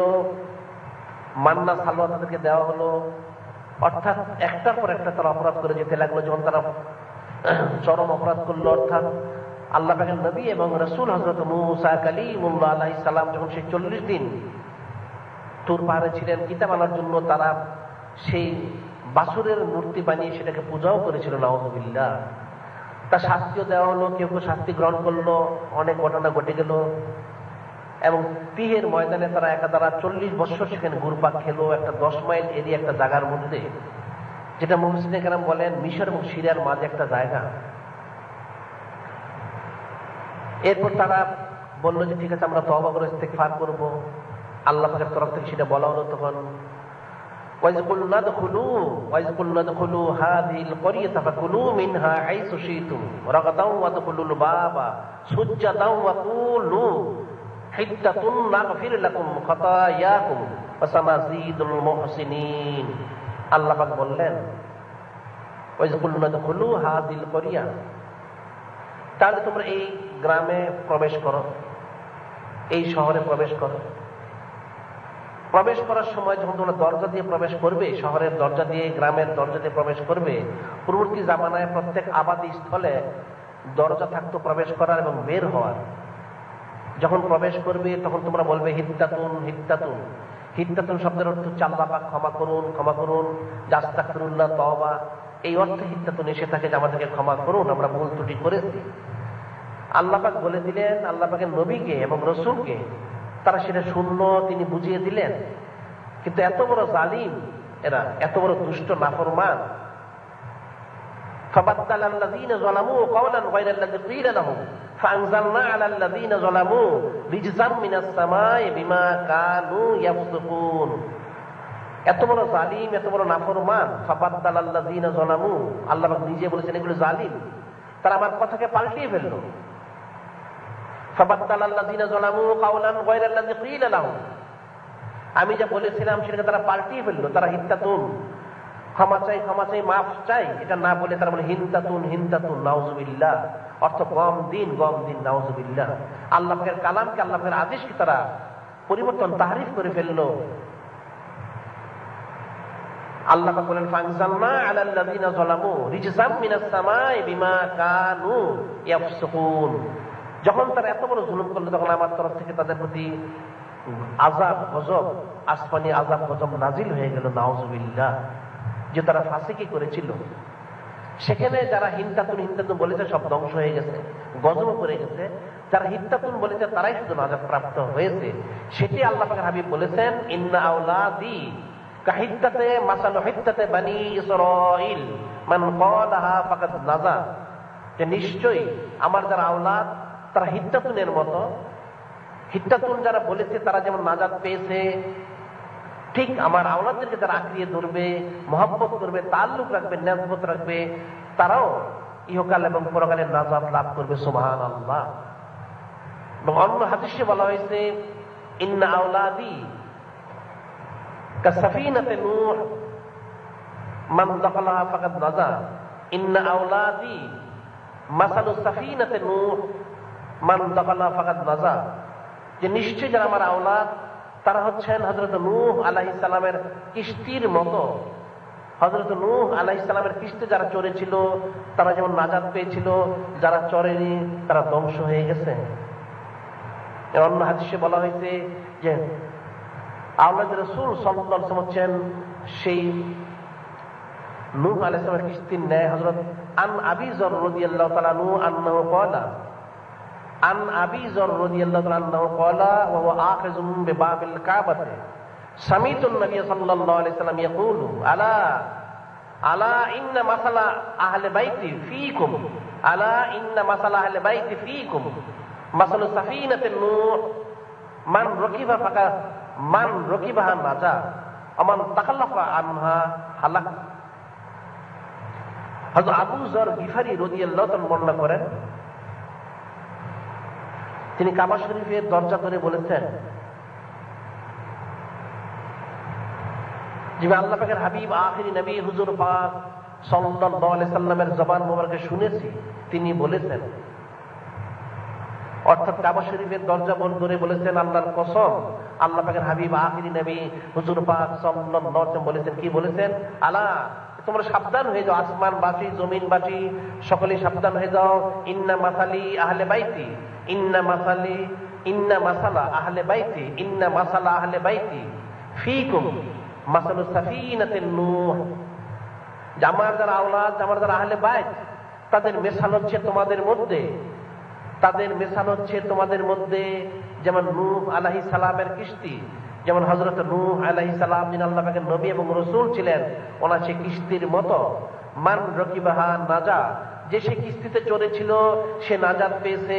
আমান তাকাল্লাফা আনহা হালাকা, যে সেটাতে চড়েনি, পিছনে রয়ে গিয়েছিল, তারা ধ্বংস হয়ে গিয়েছিল। যেটা আল্লাহ পাক কোরআনে বলেছেন এই কিস্তি সম্পর্কে, যেটা আল্লাহ পাকের নবী এবং রাসূল হযরত নূহ আলাইহিস সালামের ছেলে, এক ছেলে কেনান, সেও ধ্বংস হয়ে গিয়েছিল। আল্লাহ পাক বলেছিলেন, হে আমার নবী, আমার রাসূল হযরত নূহ আলাইহিস সালাম, যে আপনার যারা উম্মত রয়েছে এরা চরম নাফরমান। আল্লাহ পাকের নবী এবং রাসূল হযরত নূহ আলাইহিস সালাম দোয়া করেছিলেন যে আল্লাহ পাক যারা নেককার তারা যেন জীবিত থাকে, যারা বদকারেরা ধ্বংস হয়ে যাক। আল্লাহ পাক বললেন তাহলে এক কাজ করুন, অতি শীঘ্রই বন্যা শুরু হবে, আপনি একটা নৌকা তৈরি করুন। অসনাইল ফুলকা বিআয়ুনিনা ওয়া ওয়াহইনা ওয়ালা তুখাতিবনি ফিল্লাযীনা যালামু ইন্নাহুম মুগরাকুন। আল্লাহ পাক বলেন, হে আমার নবী, আমার রাসূল হযরত নূহ আলাইহিস সালাম, অসনাইল ফুলকা বিআয়ুনিনা ওয়া ওয়াহইনা ওয়ালা তুখাতিবনি। হে আমার নবী, আমার রাসূল হযরত নূহ আলাইহিস সালাম, আপনি আমার তত্ত্বাবধানে আমার ওহির নির্দেশ ক্রমে একটা নৌকা তৈরি করুন, একটা কিস্তি তৈরি করুন। তবে মনে রাখবেন, ওয়ালা তুখাতিবনি ফিল্লাযীনা যালামু, যারা জালিম তাদের সম্পর্কে আমাকে কিছু বলবেন না। ইন্নাহুম মুগরাকুন, নিশ্চয় যারা জালিম, যারা ফাসিক, যারা কাফির, তারা এই বন্যায় তুফানে ডুবে ধ্বংস হয়ে যাবে, তাদের সম্পর্কে আমাকে কিছু বলবেন না। আল্লাহ পাকের নির্দেশ হলো বন্যা শুরু হবে, আকাশ থেকে বৃষ্টি হবে, জমিন থেকে পানি ওঠা শুরু হবে। প্রথম শুরু হবে মানুষের যে পাক করে থেকে চুলা, সে চুলা থেকে পানি বের হবে, তখনই বোঝা যাবে বন্যা শুরু হয়েছে। আপনি একটা কিস্তি তৈরি করুন। মুখতালিফ রেওয়ায়েত রয়েছে, সে কিস্তিটা লম্বা 300 গজ, চওড়া 50 গজ, উচ্চতা 30 গজ, কেউ বলেছে 3 তলা 7 তলা, অর্থাৎ মোটামুটি অনেক বড় ছিল। যেহেতু আল্লাহর জমিনে যত প্রকার প্রাণী ছিল প্রত্যেকটা জোড়া জোড়া তিনি তার কিস্তিতে নিয়েছিলেন আল্লাহ পাকের নির্দেশে। যখন বন্যা শুরু হয়ে গেল,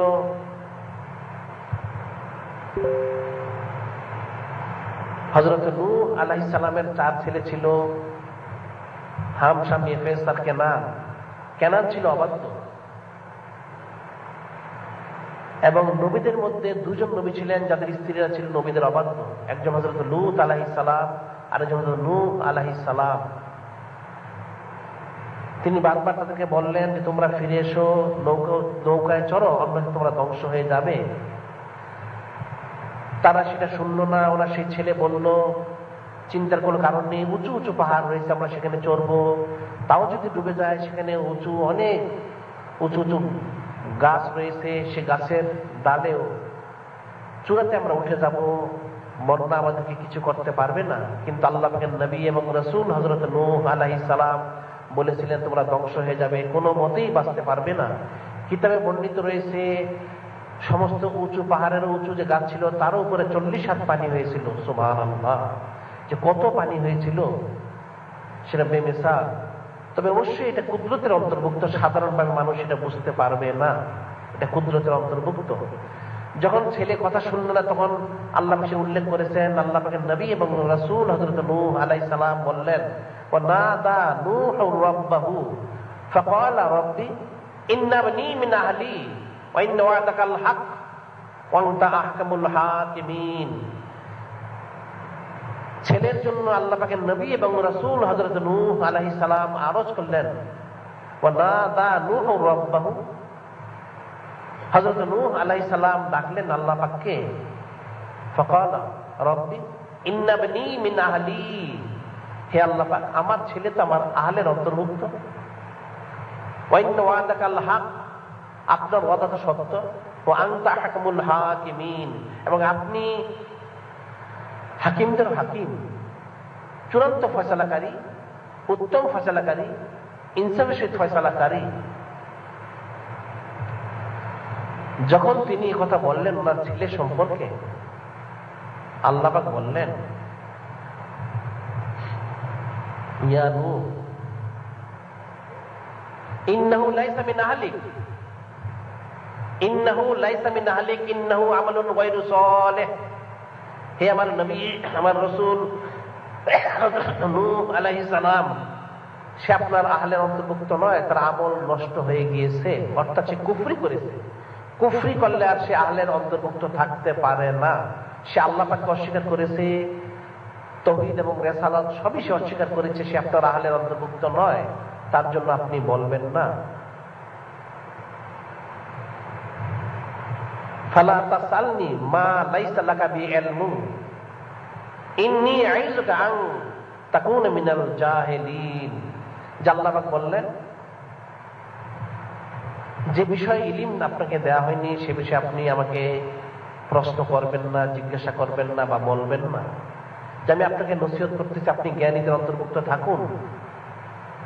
কেন এলেমের কথা বললে সেটা জাহেলদের অন্তর্ভুক্ত হয়ে যেতে হবে, কাজে আপনি জ্ঞানীদের অন্তর্ভুক্ত থাকুন। ক্বালা রাব্বি ইন্নী আউযু বিকা আন আসআলাকা মা লাইসা লাকা বিহি ইলমুন। তখন হযরত নূহ আলাইহিস সালাম বলেন, হে রব আল্লাহ পাক, আমি ইস্তিগফার করতেছি, যে বিষয়ে আমাকে বলা হয়নি, জানানো নেই, সে বিষয়ে বলা থেকে ইস্তিগফার তওবা করতেছি। ওয়াইল্লা তাগফিরলি ওয়া তারহামনি আকুম মিনাল খাসিরিন। আপনি যদি আমাকে ক্ষমা না করেন, রহমত না করেন, আমি ক্ষতিগ্রস্তের অন্তর্ভুক্ত হয়ে যাব। অর্থাৎ এখানে আল্লাহ পাক ঘটনা পুরাই বলে দিয়েছেন যে আল্লাহ পাকের নবী হযরত নূহ আলাইহিস সালাম যখন ছেলের জন্য বললেন সে তোমার আহলের অন্তর্ভুক্ত, আল্লাহ পাক বললেন যেহেতু সে তাওহীদ রিসালাত সবই অস্বীকার করেছে, সে তো আওলাদ থাকতে পারে না, কাজী এদের সম্পর্কে আর বলবেন না। এদের সম্পর্কে বললে সেটা কিন্তু জ্ঞানীদের অন্তর্ভুক্ত, তাহলে আপনি থাকতে পারবেন না, কাজী আপনি ইস্তিগফার করুন। আল্লাহ পাকের নবী হযরত নূহ আলাইহিস সালাম ইস্তিগফার করলেন, অর্থাৎ যে আল্লাহ পাক আপনি আমাকে রহমত করুন, ক্ষমা করুন, অর্থাৎ দয়া করুন, যে আমি যা বলেছি, যেহেতু আপনি বলেছিলেন আমার আহলের জন্য দোয়া করতে, সেই জন্য আমি বলেছি। আমাকে পূর্বে বলা হয়নি যে কুফরি শিরকি করলে সে আহাল থাকবে না। কাজে এখন যখন আমাকে জানানো হয়েছে, আমি এখন ইস্তিগফার তওবা করলাম, আর কখনো তার জন্য আমি দোয়া করব না। আল্লাহ পাক স্পষ্ট বলে দিলেন। আল্লাহ পাকের নবী সেটা স্বীকার করে পরবর্তী বান্দাদের জন্য, পরবর্তী উম্মতের জন্য আল্লাহ পাক একটা দৃষ্টান্ত মিসাল স্থাপন করলেন। সুবহানাল্লাহ। যে সেটাই বলা হয়েছে যারা আওলাদে রাসূল তারা নূহ আলাইহিস সালামের কিস্তির মতো, সেই কিস্তিতে যারা চড়েছে তারা যেমন নাজাত পেয়েছে, যারা আওলাদে রাসূল সাল্লাল্লাহু আলাইহি ওয়াসাল্লাম যারা রয়েছেন তাদের সাথে যারা তাআল্লুক রাখবে, নেসবত রাখবে, মহব্বত রাখবে, সম্পর্ক রাখবে, তারা নাজাত পেয়ে যাবে। আর যারা সম্পর্ক রাখতে পারবে না, এলোমেলো কাজ করবে, এলোমেলো বক্তব্য পেশ করবে, তারা ধ্বংস হয়ে যাবে। যেমন যারা কিস্তিতে চড়েনি তারা ধ্বংস হয়ে গেছে, যারা হিদ্দাতুন বলেনি তারা যেমন ধ্বংস হয়ে গেছে, ঠিক একইভাবে তারা ধ্বংস হয়ে যাবে, একইভাবে ধ্বংস হয়ে যাবে। সেজন্য হাদিস শরীফে বর্ণিত রয়েছে, আখিরি নবী হাবিবুল্লাহ হুজুর পাক সাল্লাল্লাহু আলাইহি ওয়াসাল্লাম করেন, দুটো হাদিস রয়েছে। قال النبي صلى الله عليه وسلم تركت فيكم امرين تركت فيكم فئتين كتاب الله وإطرتي। একটা হাদিস হচ্ছে আল্লাহ পাক হাবিব বলেন আমি তোমার জন্য দুটো জিনিস রেখে যাচ্ছি, কিতাবুল্লাহ ওয়া ইতরাতি। একটা হচ্ছে আল্লাহ পাকের কিতাব, আর হচ্ছে আমার আওলাদ। আরেকটা হাদিসে বলেছে তারাকতু ফীকুম ফিয়াতাইন কিতাবুল্লাহ ওয়া সুন্নতি। আরেকটা হাদিস হচ্ছে আমি দুটো জিনিস রেখে যাচ্ছি, একটা আল্লাহ পাকের কিতাব এবং আমার সুন্নত। এই দুটো হাদিস আল্লাহ পাকের হাবিব বলেছেন। এই হাদিস দুটো সম্পর্কে যারা মুহাদ্দিসিনে কেরাম, মুহাক্কিক, মুদাক্কিক, যারা হাদিস বিশারদ, ইমাম মুস্তাহিদ, তারা বলেছেন হাদিস দুটার মধ্যে যে মান, যে হাদিসে বলা হয়েছে আমি দুটো জিনিস রেখে যাচ্ছি, একটা হচ্ছে আল্লাহ পাকের কিতাব এবং আমার সুন্নত, এটা হচ্ছে হাদিসে মুরসাল। আর যেটাতে বলা হয়েছে আমি দুটো জিনিস রেখে যাচ্ছি, আল্লাহ পাকের কিতাব এবং আমার আওলাদ ইতরতি, এটা হচ্ছে হাদিসে মারফু। হাদিস শাস্ত্রে বর্ণনা করা হয়েছে হাদিসে মারফু হচ্ছে সবচেয়ে শক্তিশালী হাদিস, এবং সরাসরি আল্লাহ পাকের হাবিবের থেকে যেটা বর্ণিত হাদিসে মারফু, হাদিস শরীফের সবচেয়ে শক্তিশালী হাদিস, সেটা হচ্ছে আমি দুটো জিনিস রেখে যাচ্ছি, আমার কিতাব এবং আমার আওলাদ। আমার কিতাব এবং আমার আওলাদ হাদিসে মারফু, যেটা সরাসরি আল্লাহ রাসূল থেকে বর্ণিত রয়েছে, রিওয়ায়াত রয়েছে। আর হাদিসে মুরসাল হচ্ছে আল্লাহ পাকের কিতাব এবং আমার সুন্নত রেখে যাচ্ছি, এটা হচ্ছে মুরসাল। মুরসাল হাদিস হাদিসে মারফু থেকে দুর্বল। যে হাদিস শরীফ এর শাস্ত্রে বলা হয়েছে হাদিস দু প্রকারের, অনেক প্রকার রয়েছে। প্রাথমিক দু প্রকার হচ্ছে মারফু, যেটা সেটা হচ্ছে সরাসরি আল্লাহর সাথে বর্ণনা করে আল্লাহর সাথে হাদিস, এক নাম্বার। দুই নাম্বার বলা হয়েছে মুত্তাসিল এবং মুরসাল। মুত্তাসিল এবং মুনকাতে।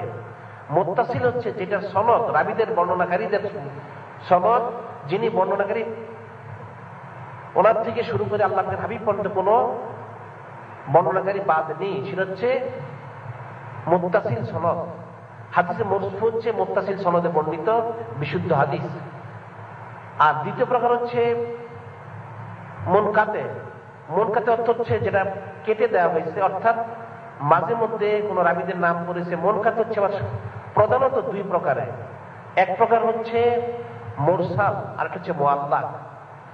মুরসাল হাদিসটা গ্রহণযোগ্য। মুরসাল হাদিস হচ্ছে যিনি তাবী, সাহাবীর নাম বাদ দিয়ে সরাসরি আল্লাহ পাকের হাবিবের নামে বর্ণনা করেছেন, সেটা হাদিসে মুরসাল। যে তারাকতু ফীকুম ফিয়াতাইন কিতাবুল্লাহি ওয়া সুন্নতি, কিতাব আল্লাহ ওয়া সুন্নতি, আমি তোমার জন্য দুটো জিনিস রেখে যাচ্ছি, আল্লাহ পাকের কিতাব আর সুন্নত হচ্ছে হাদিসে মুরসাল। সাহাবীর নাম বাদ দিয়ে তাবী সেটা বর্ণনা করেছেন। আর মুনকাতের মধ্যে আরেকটা যেটা রয়েছে মুআল্লাক, সেটা হাদিস গ্রহণযোগ্য নয়, যেটা সাহাবায়ে কিরামের পরে অনেক রাবীর নাম বাদ করেছে। কিন্তু হাদিসে মুরসাল গ্রহণ করেছেন হযরত ইমামে আযম আবু হানিফা রাহমাতুল্লাহ আলাইহি, ইমাম মালিক রাহমাতুল্লাহ আলাইহি, অন্যান্য অনেক ইমাম এতে ইখতিলাফ করেছেন। কিন্তু হাদিসে মুরসাল হচ্ছে আমি দুটো জিনিস রেখে যাচ্ছি, একটা আমার কিতাব, আল্লাহ পাকের কিতাব, আমার সুন্নাত। আর হাদিসে মরফু মুত্তাসিল হচ্ছে আমি দুটো জিনিস রেখে যাচ্ছি, যতদিন আঁকড়িয়ে থাকবে ততদিন, অর্থাৎ তোমরা কামি হাসিল করবে, সেটা হচ্ছে আল্লাহ পাকের কিতাব এবং আওলাদ। সুবহানাল্লাহ। আল্লাহ পাকের কিতাব এবং আওলাদ যতদিন আঁকড়িয়ে থাকবে তোমরা নাজাত প্রাপ্ত হবে, কামিবি হাসিল করবে, নাজাত প্রাপ্ত হবে, কামিবি হাসিল করবে। সুবহানাল্লাহ। এই প্রসঙ্গে বলা হয়, আরেকটা ঘটনা উল্লেখ করা হয় যে আওলাদ রাসূল সাল্লাল্লাহু আলাইহি ওয়াসাল্লাম যারা রয়েছেন তাদের মহব্বত কতটুকু ফজিলতের কারণ। এটাও মুখতালিফ রাওয়ায়াত, কেউ কেউ বলেছেন সাইয়্যিদুত তায়েফ হযরত জুনায়েদ বাগদাদী রাহমাতুল্লাহ আলাইহি, আর কেউ কেউ বলেছেন অন্য একজন আল্লাহ পাকের খালেস ওলি, যিনি প্রথম যুগে প্রথম জীবনে ছিলেন একজন কুস্তিগীর, মল্লযুদ্ধ করতেন। তিনি কুস্তিগীর ছিলেন, মল্লযুদ্ধ করতেন। তিনি সেই মল্লযুদ্ধ যিনি করতেন, তার যে দেশ ছিল, সেই দেশের যে বাদশা ছিল, সেই বাদশার প্রধান মল্লযুদ্ধ ছিলেন, যে উনি জীবনে কখনো কারোর সাথে কুস্তিতে পরাজিত হননি, পরাস্ত হননি। যত বড় বড় পালোয়ান এসেছে চোখের পলকে তিনি পরাস্ত করেছেন। এত শক্তিশালী ছিলেন, যার জন্য সেই দেশের বাদশা সারা দুনিয়াতে ঘোষণা করে দিল, আমার এই পালোয়ানকে যে পরাস্ত করতে পারবে তাকে 1 লক্ষ দিনার তাকে পুরস্কার দেওয়া হবে। সুবহানাল্লাহ। যে 1 লক্ষ দিনার দেওয়া হবে যে পরাস্ত করতে পারবে। এটা শুনে অনেক বড় বড় কুস্তিগীররা আসলো, নানান দেশ থেকে সকলেই পরাস্ত হয়ে বিদায় নিল। সেই বাদশার পালনের সামনে তারা 2-4 মিনিটও টিকতে পারেনি, চোখের পলকে সে পালোয়ান তাদেরকে পরাস্ত করে দিয়েছে। যখন দেখা গেল আর কোনো পালোয়ান নেই বাদশার পালনকে পরাস্ত করার মতো, সকলেই তখন মনে মনে নিশ্চিন্ত হলো, বাদশাহ নিশ্চিন্ত হলো, এবং সে একটা ফখর অনুভব করলো যে আমার দেশে যে পালোয়ান রয়েছেন, কুস্তিগীর রয়েছেন, তিনি সারা বিশ্বের সবচেয়ে শ্রেষ্ঠ কুস্তিগীর এবং সবচেয়ে শক্তিশালী। এটা আলোচনা হচ্ছিল সারা দেশব্যাপী। হঠাৎ একটা ঘটনা ঘটে গেল, একজন লোক এসে উপস্থিত হলো। সেই লোক এসে সরাসরি বলল, আমি বাদশার সাথে সাক্ষাৎ করবো। যে কেন? বাদশা একটা ঘোষণা দিয়েছে, সেই ঘোষণার ব্যাপারে আমি আলাপ করতে চাই। বাদশার সাথে সাক্ষাৎ হলো যে আপনি কি আলাপ করতে চান? আপনি নাকি ঘোষণা দিয়েছেন আপনার এই পালোয়ানকে, কুস্তিগীরকে পরাস্ত করতে পারলে 1 লক্ষ দিনার আপনি পুরস্কার দিবেন। বাদশা বলল, হ্যাঁ আমি এটা ঘোষণা করেছি। এ যাবৎ এই পর্যন্ত যত পালোয়ান এসেছে, আমার পালোয়ানের কাছে 2-4 মিনিটও তারা দাঁড়াতে পারেনি, চোখের পলকে তাদেরকে পরাস্ত করে দিয়েছে। আপনি কি বলতে চান? তখন সে ব্যক্তি বলল, আমি একজন পালোয়ান, আমি আপনার কুস্তিগীরের সাথে, আপনার পালোয়ানের সাথে আমি মল্লযুদ্ধ করতে চাই। সকলে তাজ্জুব হয়ে গেল, আপনি বলেন কি? একজন হালকা পাতলা লোক, আপনি আমার বাদশার পালোয়ানের সাথে কুস্তি লড়বেন? বাদশার পালোয়ান কত উঁচু, লম্বা, মোটা, তাজা, শক্তিশালী, আর আপনি একজন হালকা পাতলা লোক, আপনি কি মল্লযুদ্ধ করবেন? সে ব্যক্তি বললেন যে না, আমি মল্লযুদ্ধ করব, আমি যদি তাকে পরাস্ত করতে পারি আপনি তো আমাকে পুরস্কার দিবেন। বাদশা বলল, ঠিক আছে।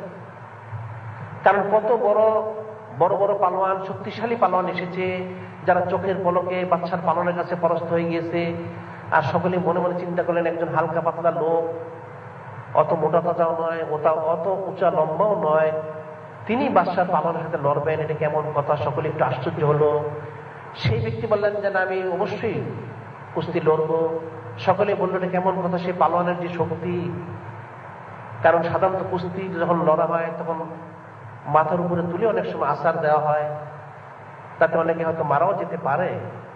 সকলেই ব্যাপারটা বললো যে আপনি কি করে সে বাদশাহ পালনতে কুস্তি লড়ার সাহস পেলেন? কারণ সে যদি আপনাকে তুলে একটা আছাড় দেয় আপনাকে খুঁজে পাওয়া তো মুশকিল হবে। এরপরেও সে ব্যক্তি বললো যে না, আমাকে কুস্তি লড়তেই হবে। ঠিক আছে, স্থান নির্ধারণ করা হলো, দিন তারিখ ঘোষণা করা হলো, হাজার হাজার লক্ষ লক্ষ লোক জমে গেল সেখানে। সে ময়দানে লক্ষ লক্ষ লোক জমে গেল, নির্দিষ্ট তারিখ দিন এসে গেল। দুই পালোয়ানি সেই ময়দানে উপস্থিত হলেন।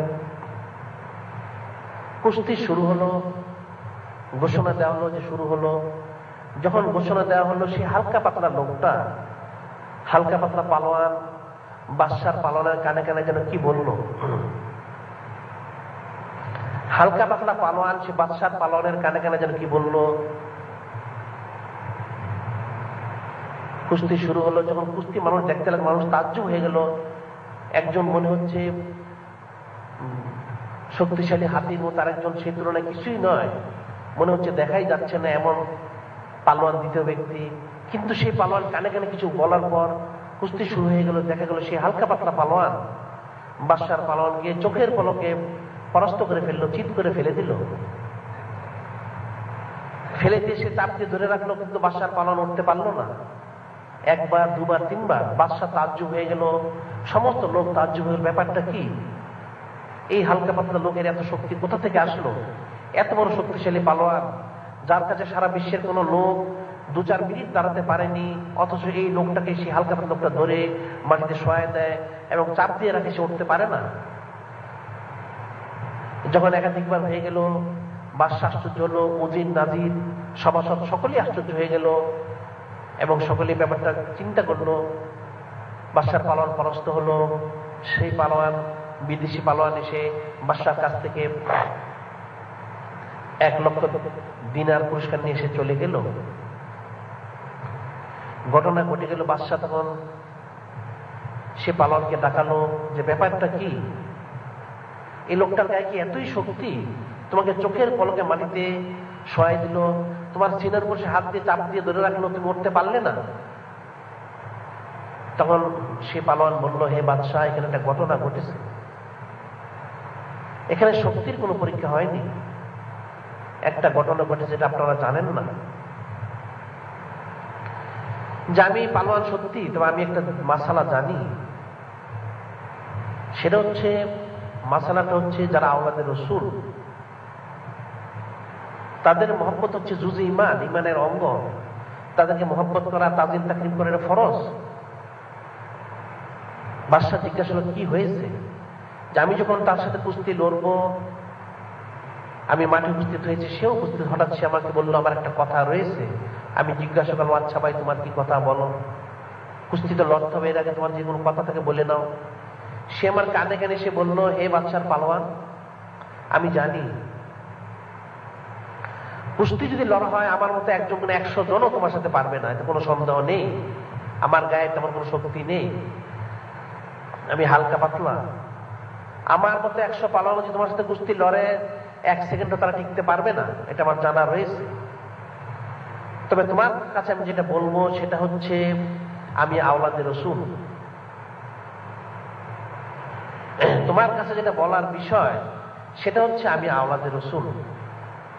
কুস্তি করে তোমার সাথে পারা যাবে না জানি, তবে তোমাকে আমি পরাস্ত করতে পারলে 1 লক্ষ দিনার আমি পুরস্কার পাবো। আমি শুধু সেই পুরস্কারের জন্য এসেছি।